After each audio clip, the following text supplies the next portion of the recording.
नमस्कार. प्रियांकाज ब्लॉग मराठी या आपल्या चॅनलवर पुन्हा एकदा तुम्हा सर्वांचं खूप खूप खूप स्वागत.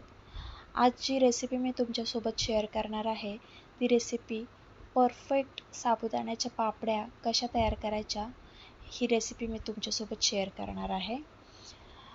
तर ज्यांनी चॅनलला सबस्क्राईब केलं नसेल त्यांनी चॅनलला नक्की सबस्क्राईब करा. आपल्या चॅनलवर तुम्हाला घरगुती साहित्यामध्ये किंवा कमी साहित्यामध्ये चविष्ट आणि चमचमीत पदार्थ कसे तयार करायचे ते बघायला मिळेल. चला तर मग रेसिपीला सुरुवात करूया. आता इथे मी अर्धा किलो साबुदाणे घेतलेले आहेत. हे व्यवस्थित स्वच्छ निवडून घेतलेले साबुदाणे आहेत. हे आता मी 2 पाण्यांनी व्यवस्थित स्वच्छ धुवून घेतलेले आहेत आणि हे बुडतील इतकंच पाणी घातलेलं आहे. खूप जास्त पाणी घातलेलं नाही आणि हे रात्रभर भिजवून घेतलेले आहेत. आता हे सकाळी अशा प्रकारे व्यवस्थित छान भिजलेले आहेत. आता इथे 2 मोठ्या आकाराचे बटाटे घेतलेले आहेत. हे बटाटे जाडसर किसणीने किसून घेते मी. इथे गॅसवर पातेल्यामध्ये पाणी तापायला ठेवलेलं आहे. आता आपले साबुदाणे शिजण्यासाठी जितकं पाणी लागणार आहे तितकं पाणी मी घेतलेलं आहे. साबुदाणे आणि बटाटा व्यवस्थित शिजेल इतकं मी पाणी घेतलेलं आहे. साधारण जितका साबुदाणा आहे तितकं पाणी घेतलेलं आहे. इथे पाणी उकळू लागलेलं आहे. पाण्याला उकळी आलेली आहे. त्याच्यामध्ये किसलेला बटाटा मी घालून घेते या पाण्यामध्ये. बटाटा जाडसर किसला की आपल्या पापड्यांमध्ये तो व्यवस्थित छान असा त्याची चव लागते.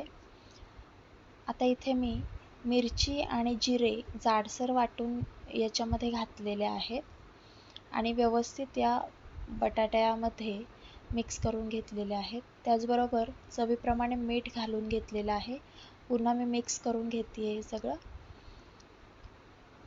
आता याला उकळी आल्यानंतरच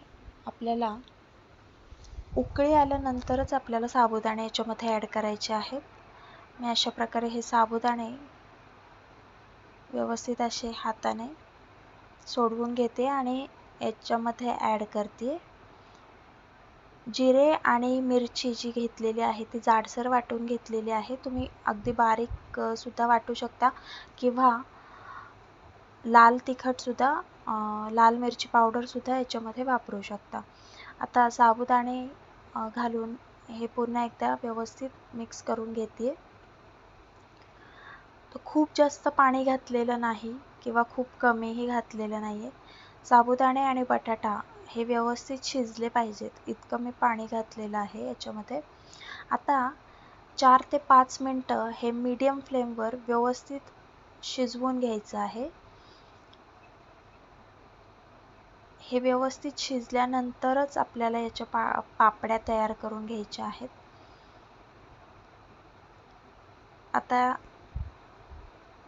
5 मिनटं हे छान शिजलेलं आहे. त्याला उकळी आल्यानंतर आपण 2 मिनटं याच्यावर झाकण ठेवून पुन्हा शिजवून घेणार आहोत. आता इथे हे मिश्रण व्यवस्थित छान असं शिजलेलं आहे.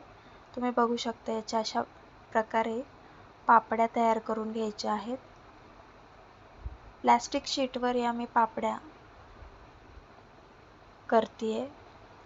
अशा पळीच्या साहाय्याने व्यवस्थित असं मिश्रण घेऊन या पापड्या अशा छान असा गोलाकार द्यायचा आहे. अशा प्रकारे सगळ्या पापड्या तयार झालेल्या आहेत.